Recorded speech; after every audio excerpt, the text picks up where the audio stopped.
बघितलं, लोकसभा झाली, विधानसभा झाली आणि आता वेध लागलेले महापालिका निवडणुकांचे।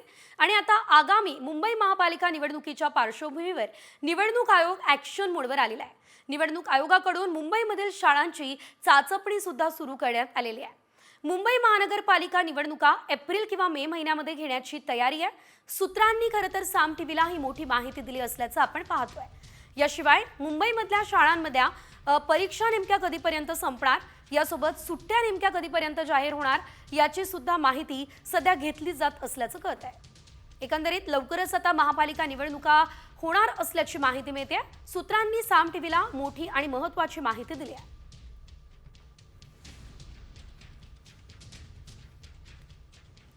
राज्याच्या राजकारणातून एक खरं तर मोठी घडामोड, कारण ठाकरे गटाच्या मुखपत्रातून चक्क फडणवीस यांच्यावरती स्तुतीसुमनं उधळण्यात आलेली आहे। मुख्यमंत्री फडणवीस यांच्या गडचिरोली दौऱ्याची स्तुती करण्यात आलेली आहे। गडचिरोलीमध्ये संविधानाचं राज्य येत असेल तर फडणवीस हे कौतुकास पात्र असल्याचं म्हटलंय। नक्षली जिल्ह्याची ओळख पोलादी सिटी अशी होणार असेल तर त्याचं स्वागतच असंही मुखपत्रात म्हटलंय। माजी मुख्यमंत्री एकनाथ शिंदे यांच्यावर मात्र निशाणा साधण्यात आला। एकंदरीत जर आपण बघितलं तर थेट ठाकरे गटाच्या मुखपत्रातून हे कौतुक करण्यात आलं। ठाकरे गटाच्या मुखपत्रातून फडणवीसांचं नेमकं काय कौतुक केलं तेही बघूयात। नक्षलवाद्यांचा जिल्हा याऐवजी गडचिरोलीला पोलाद सिटी अशी ओळख मिळत असेल तर मुख्यमंत्र्यांचं कौतुकच। बीडमध्ये बंदुकीचं राज्य कायम असेल तरी गडचिरोलीमध्ये संविधानाचं राज्य होत असेल तरीही स्वागतच। गडचिरोली महाराष्ट्राचा शेवटचा नव्हे तर पहिला जिल्हा होण्यासाठी फडणवीस प्रयत्न करणार असतील तर ते चुकीचं नाही। माजी मुख्यमंत्र्यांनी त्या ठिकाणी नुसते मोटरसायकलवर फेरफटके मारले होते असंही यावेळेस म्हटलंय। शिंदेंचे फेरफटके आदिवासींच्या विकासापेक्षा ठराविक खाण सम्राटांचे टक्के कसे वाढतील यासाठी होते असा आरोपही ठाकरेंच्या मुखपत्रातून करण्यात आलेला आहे।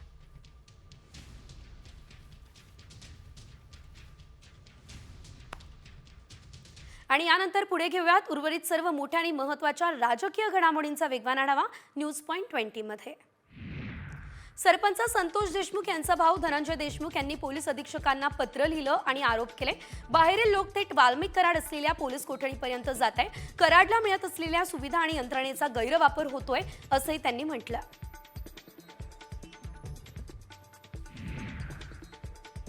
मस्साजोगचे सरपंच संतोष देशमुख हत्या प्रकरणातील 3 आरोपींना पोलिसांकडून आता फरार घोषित करण्यात आलं। आरोपी सुदर्शन घुले, कृष्ण आंधळे, सुधीर सांगळे वॉन्टेड असल्याचं जाहीर केलं।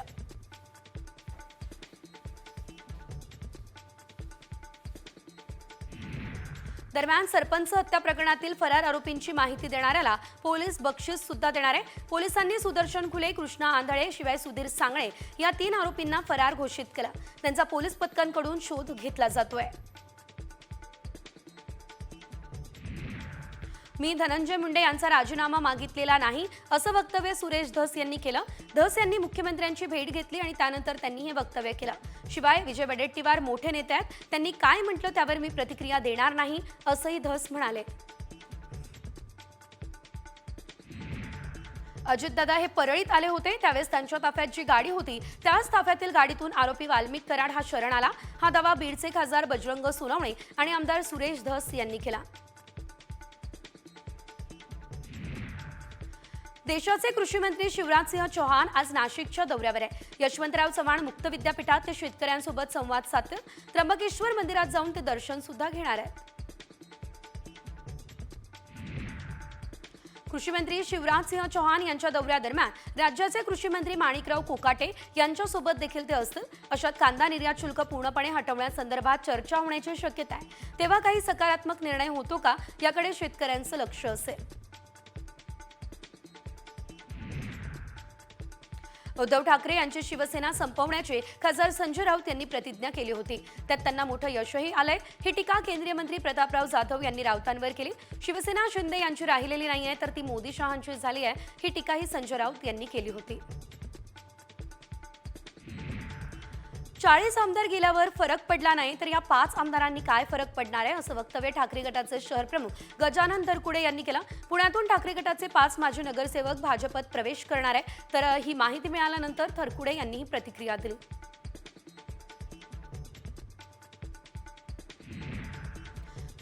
दौऱ्यावेळी पोलीस दलाकडून देण्यात येणारे महावंदन आणि ही प्रथा जी आहे ती माझ्या दौऱ्यात बंद ठेवावी हे आदेश मुख्यमंत्री फडणवीस यांनी दिले।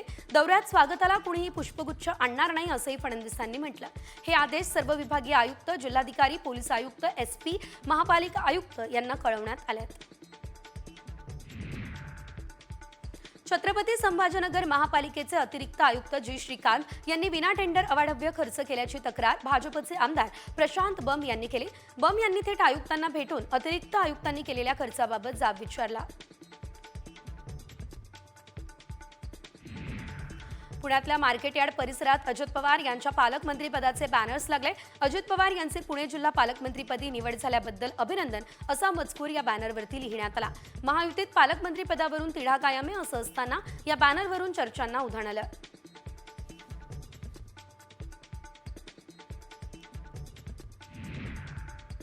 बहिणीकडे कार आणि नोकरी असेल तर ती माझी लाडकी बहीण नसणारे सरकारने आता लाडक्या बहिणींच्या अर्जांची छाननी करायला घेतली आहे। 2.5 लाखांचं उत्पन्न असणाऱ्यांनाच फक्त योजनेचा लाभ मिळणार असं मंत्री आदित्य तटकरे यांनी सांगितलंय।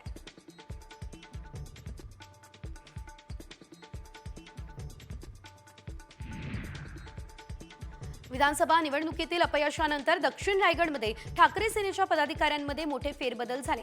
अनिल नवघडे यांच्या हकालपट्टीनंतर जिल्हा प्रमुखपदी नंदू शिर्के यांची निवड झाली। त्यांच्यावरती श्रीवर्धन आणि महाड विधानसभा मतदारसंघाची जबाबदारी सोपवण्यात आलेली आहे।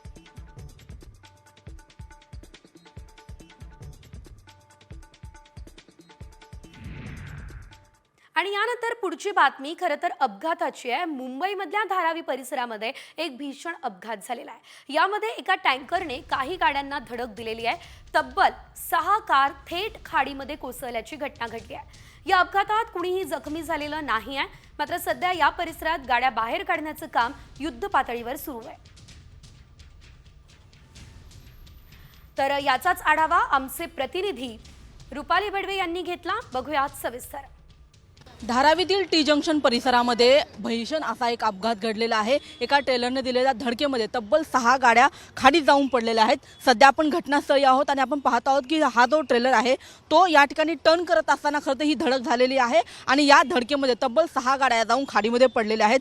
आपण पाहत आहोत की सध्याची जे दृश्य आहे त्याच्यामध्ये जी या ठिकाणी जी संरक्षण भिंत होती ती देखील तुटलेली आहे।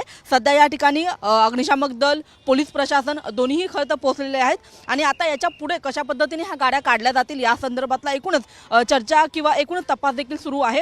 या संपूर्ण प्रकरणामध्ये जो ट्रेलरचा चालक होता त्याला देखील पोलिसांनी ताब्यात घेतलेला आहे। प्राथमिक त्याची चौकशी करून गुन्हा खरं तर नोंद करण्याची देखील प्रक्रिया सुरू झाल्याचं आपल्याला कळत आहे। मात्र पहाटेच्या वेळी झालेल्या या अपघातामध्ये खरं तर आपण पाहतो की 6 गाड्या खाडीमध्ये पडलेल्या आहेत। मात्र सुदैवाने आपण जर बघितलं तर याच्यामध्ये कोणतीही जीवितहानी झालेली नाहीये, ती एक सुदैवाची बाब आहे आणि सध्या स्थानिक पोलिसांकडून या संपूर्ण घटनेचा एकूणच आढावा घेतला जात आहे। कॅमेरामन अनुप कुलकर्णीसह मी रुपाली बडवे, साम टीव्ही, मुंबई। तर धारावीमध्ये घडलेल्या या अपघाताचा थेट घटनास्थळावरून आपण आढावा घेतलेला आहे। मात्र सध्या आपण बघतोय संपूर्ण राज्यभरात वातावरणात मोठे बदल होत आहेत। तर राज्यातल्या सर्व मोठ्या आणि महत्त्वाच्या घडामोडी वेगवान स्वरूपात। राज्यात थंडी पुन्हा परतली आहे। येत्या 24 ते 48 तासांमध्ये तापमानात सरासरी 3 ते 4 अंशांची घट होण्याचा अंदाज आहे। याचा सर्वात जास्त परिणाम हा विदर्भ आणि उत्तर महाराष्ट्रामध्ये होणार आहे। कोकणात तापमानात फारशी घट अपेक्षित नाही, तर मुंबई आणि उपनगरांमध्ये सायंकाळी तापमानात घट दिसेल।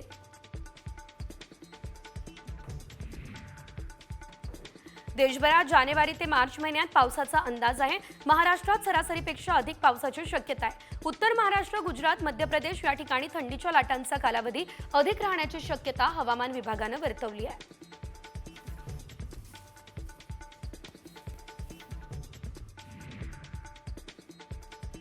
मावळ तालुक्यात चायनीज सूर्यफुलाच्या शेतीचा अनोखा प्रयोग करण्यात आला। मावळ तालुक्यातील साळुंब्रे गावात शेतकरी नंदकुमार आगळे यांनी हा प्रयोग केला। आगळे यांनी 3 गुंठे क्षेत्रामध्ये या चायनीज सूर्यफुलांचं पीक घेतलं। सध्या बाजारपेठेत या फुलाला 25 ते 30 रुपये इतका दर मिळतोय। वाशिममधल्या कृषी उत्पन्न बाजार समितीमध्ये मकर संक्रांतीच्या पार्श्वभूमीवरती तिळाच्या दरात वाढ झालेली आहे। कारंजा बाजार समितीमध्ये तिळाला 11,710 रुपये प्रति क्विंटल असा दर मिळतोय। सध्या मागणी वाढली आहे, त्यामुळे येत्या काही दिवसात आणखी मागणी वाढण्याची शक्यता आहे।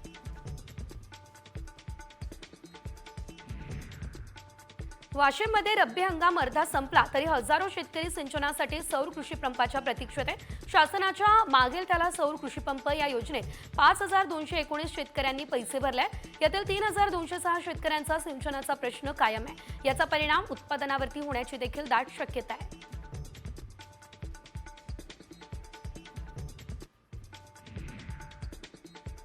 तुळजापूरमध्ये शेतकऱ्यांच्या खरबूज फळबागांना ढगाळ वातावरण आणि करप्या रोगाचा फटका बसला.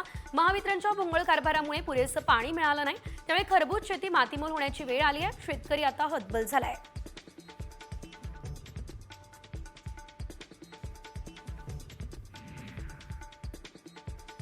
यंदा देशातील हळदीची लागवड वाढली आहे, मात्र पिकाला सध्या पाऊस आणि बदलत्या वातावरणाचा फटका बसतोय आणि त्यामुळे उत्पादनात घट होण्याची शक्यता आहे. देशातील बाजारात हळदीला 12,000 ते 15,000 रुपयांचा भाव मिळतोय.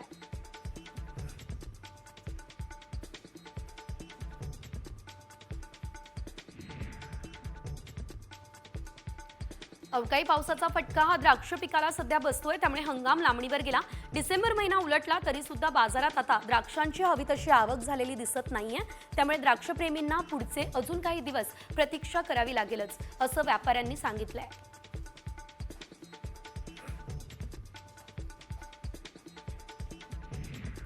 जळगावमध्ये पपईची लागवड गती घेते, तर जळगावमध्ये सुमारे 7,000 ते 7,500 पपईवरती हेक्टरवरती पपईची लागवड केली जाते.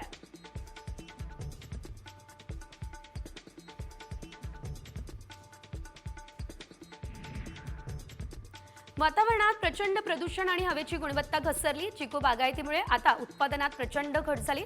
डिसेंबर महिन्याच्या अखेरच्या दिवसात ढगाळ वातावरणामुळे आंबा मोहर येण्याची प्रक्रिया खुंटली आहे.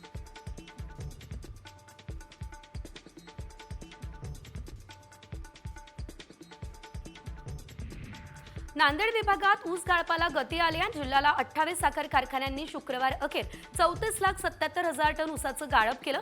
29,82,000 क्विंटल साखरेचं उत्पादन सुद्धा या दरम्यान करण्यात आलं.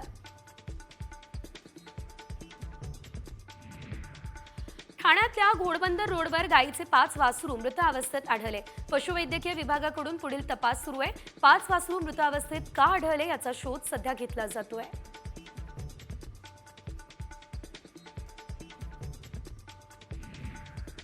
खारघर सेक्टर 16 मधील खाडीलगत असणाऱ्या वास्तुविहार सोसायटीच्या शौचालयात कोल्हा लपून बसल्याची धक्कादायक घटना घडली.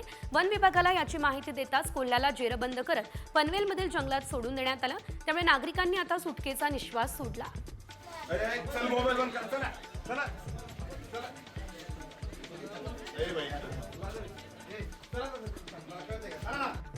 पुण्यश्लोक अहिल्यादेवी होळकर सोलापूर विद्यापीठाशी संलग्नित 114 उच्च महाविद्यालयांपैकी 68 उच्च महाविद्यालयांना पूर्णवेळ प्राचार्य नाही. रोस्टर तपासणी आणि भरती बंद, त्यामुळे अशी अवस्था झाल्याचं विद्यापीठ आणि महाविद्यालयानं सांगितलंय. यवतमाळ जिल्ह्यात 113 शस्त्र परवान्यांचं नूतनीकरण करण्यात आलेलं नाही. या परवान्यांची चौकशी होणार आहे. आत्मसंरक्षणासाठी हे शस्त्र परवाने देण्यात आलेले आहे. या शस्त्र परवान्यांची मुदत 31 डिसेंबरला संपली आहे.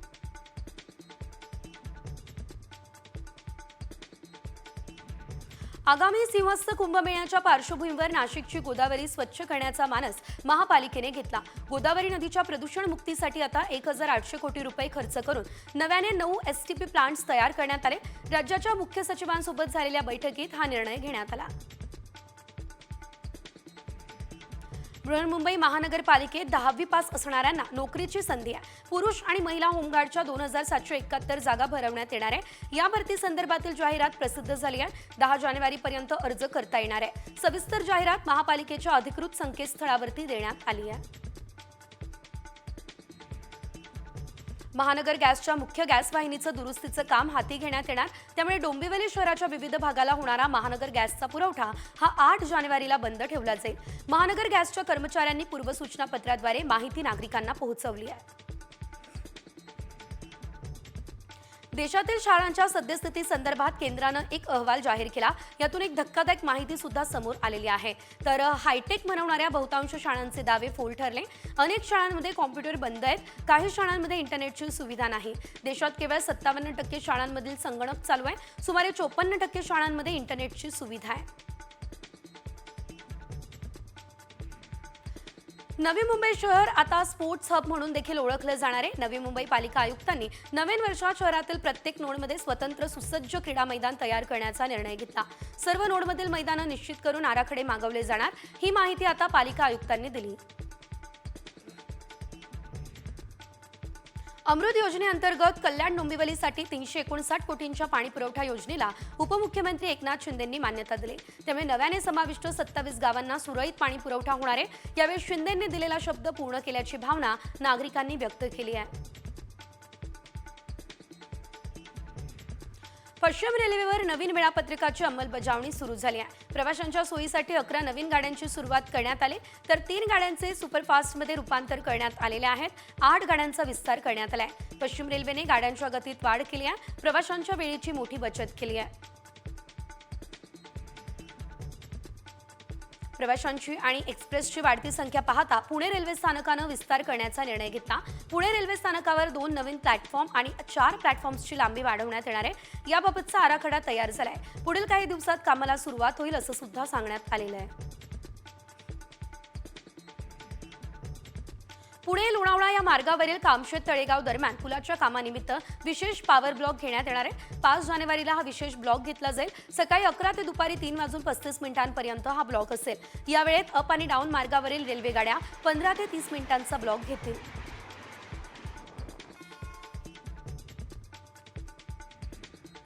नवी मुंबईमधल्या ऐरोली काटई उन्नत मार्गाचं काम सध्या प्रगतीपथावर सुरू आहे. उन्नत मार्गाचे 75% काम पूर्ण झाले. उर्वरित काम ऑक्टोबर 2025 पर्यंत पूर्ण करण्यासाठी MMRDAने कंबर कसली.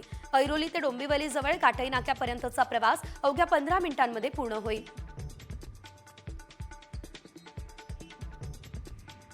प्रवाशांना निश्चित ठिकाणी वेळेवर पोहोचवण्यासाठी रिक्षाला प्राधान्य दिलं जातं. परंतु पुण्यात काही रिक्षा चालक असे आहेत की जे मीटरमधील वायरमध्ये खोडसाळपणा करतात आणि मीटरचे स्पीड वाढवतात. त्यामुळे 50 रुपयांच्या प्रवासासाठी 70 ते 80 रुपये साधारण ते मोजावे लागतात.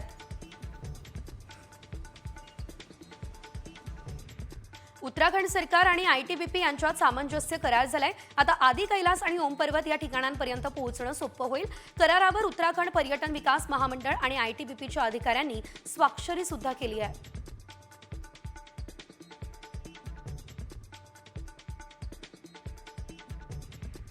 सव्वीस जानेवारी निमित्त शालेय शिक्षण विभागानं शाळांना काही सूचना केल्या. ध्वजारोहणानंतर विद्यार्थ्यांनी राष्ट्रगीत गायन आणि राज्यगीत गायन शिवाय भारतातील राज्यघटनेच्या सरनाम्याचं वाचन, शाळेच्या परिसरामध्ये प्रभात फेरीही काढावी, देशभक्तीपर गायन वाचन यासारख्या स्पर्धांचं आयोजन करावं, या सूचना आता करण्यात आलेल्या आहेत.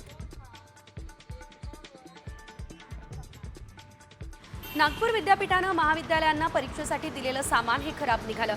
विद्यापीठ अधिसभेच्या बैठकीत हा मुद्दा गाजला. शिवाय परीक्षेआधी नवीन सामान न दिल्यास परीक्षेवर बहिष्कार घालण्याचा इशारा सुद्धा देण्यात आला.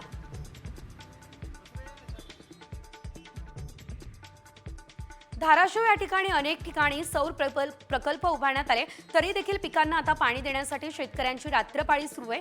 जिल्हाधिकारी डॉक्टर सचिन ओंबासे यांनी आता नारंगवाडीच्या सौर प्रकल्पाला भेट दिली आहे. यावेळेस दिवसा वीज देण्याची मागणी शेतकऱ्यांकडून केली जाते.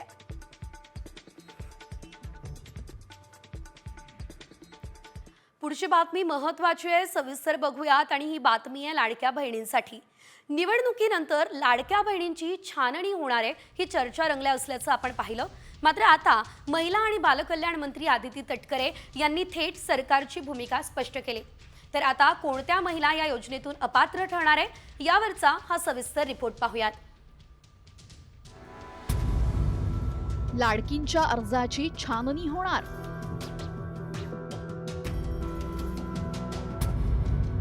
कुणाचा अर्ज होणार बाद?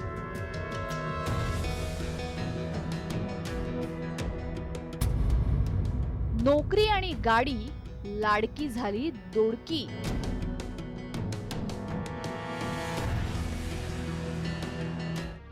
विधानसभेत महायुतीसाठी लाडकी बहीण योजना गेम चेंजर ठरली. या योजनेचा गैरफायदाही घेतल्याचं समोर आलं. त्यामुळे लाडक्या बहिणींची चौकशी होऊन त्यांना योजनेतून वगळण्याच्या चर्चा जोर धरू लागल्या. मात्र महिला आणि बालकल्याण मंत्री आदिती तटकरे यांनी शासन निर्णयावर बोट ठेवत चर्चांना पूर्णविराम दिलाय. नाही, विषय याच्यामध्ये सरकारचा निधी वाचवणं नाहीये, कारण आम्ही सुरुवातीच्या कालावधीपासूनच 2.5 कोटी लाभार्थी आपले असतील हे आम्ही विभाग म्हणून सुद्धा धरून चाललेलो होतो. जेव्हा बजेटची सुद्धा घोषणा झाली त्याच्यानंतर सुद्धा 2.5 कोटी लाभार्थी हे साधारणपणे रफली मॅक्सिमम असतील हा एक त्याच्यामुळे पैसे वाचवणं किंवा निधी वाचवणं हा विषय नाहीये. याच्यामध्ये कुठेही आपण जो शासन निर्णय मूळ काढला होता याच्या कुठलेही निकष किंवा त्याच्यामध्ये कुठलेही बदल आपण करत नाही आहोत. लाडकी बहीण योजनेचे निकष बदलणार नसले तरीही त्या निकषांची आता कठोरपणे पडताळणी करण्याचे संकेत अदिती तटकरे यांनी दिले. त्यासाठी त्यांनी मूळ शासन निर्णयाचा संदर्भ दिलाय. तर या मूळ शासन निर्णयानुसार कोण अपात्र ठरणार पाहूयात. 2.5 लाखांपेक्षा जास्त उत्पन्न असल्यास अपात्र ठरणार. ट्रॅक्टर वगळता दुसरं 4 चाकी वाहन असल्यास ठरणार अपात्र. ज्या महिलांच्या कुटुंबातील सदस्य आयकर भरतात त्यांना लाभ मिळणार नाही. कुटुंबातील सदस्य सरकारी नोकरीला असल्यास अपात्र ठरणार. कुटुंबातील सदस्य आमदार खासदार असल्यासही लाभ नाही. कुटुंबाची जमीन 5 एकरपेक्षा जास्त असल्यास अपात्र ठरणार. ज्यांचे 4 चाकी वाहनं आहेत आणि तरी सुद्धा ते या ठिकाणी लाभ घेत आहेत त्यांचा आपण ट्रान्सपोर्ट विभाग जो आहे, परिवहन विभाग जो आहे त्यांच्या मदतीनं आपण तो एक डेटा त्या ठिकाणी क्रॉस व्हेरीफाय करत आहोत. ज्यांचं नावाचं मिसमॅच झालेलं आहे म्हणजे आधार कार्डवर नाव वेगळं आणि स्पेलिंग आणि त्यांचं बँकचं खातं जे आहे त्याच्यावर त्यांची स्पेलिंग ही वेगळी आहे ती एक क्रॉस व्हेरिफिकेशन आपण करत आहोत. आणि आम्ही केंद्र सरकारकडे किंवा आपल्या सेंट्रल गव्हर्नमेंटकडून आधारचं एक अप्रुव्हल आपल्याला लागतं KYC साठी. तर ती एक आम्ही त्यांची परवानगी आल्यानंतर ती एक आम्ही सुरुवात करत आहोत. लाडकी बहीण योजनेचे आतापर्यंत 6 हप्त्यांचे 9,000 रुपये महिलांच्या खात्यावर जमा झालेत. आतापर्यंत या अर्जांची काटेकोरपणे तपासणी झाली नव्हती. मात्र आता नोकरी आणि 4 चाकी गाडी असलेल्या लाडक्या बहिणींना लाभापासून वंचित राहावं लागणार आहे. ब्युरो रिपोर्ट, साम टीव्ही न्यूज. तर एकंदरीत आपण पाहतोय निवडणुकांच्या आधीपर्यंत या अर्जांची काटेकोरपणे छाननी झाली नाही आणि आता निवडणुकांनंतर या अर्जांची छाननी होणार आहे. त्यामुळे अनेक लाडक्या बहिणी बाद होण्याची ही शक्यता आहे. यासोबतच बुलेटिनमध्ये घेऊयात अगदी छोटासा ब्रेक. आम्ही लगेचच परततोय.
सोलापूरचं ग्रामदैवत असलेल्या सिद्धेश्वर महाराजांच्या यात्रेनिमित्त मंदिराला आकर्षक अशी विद्युत रोषणाई करण्यात आली आहे.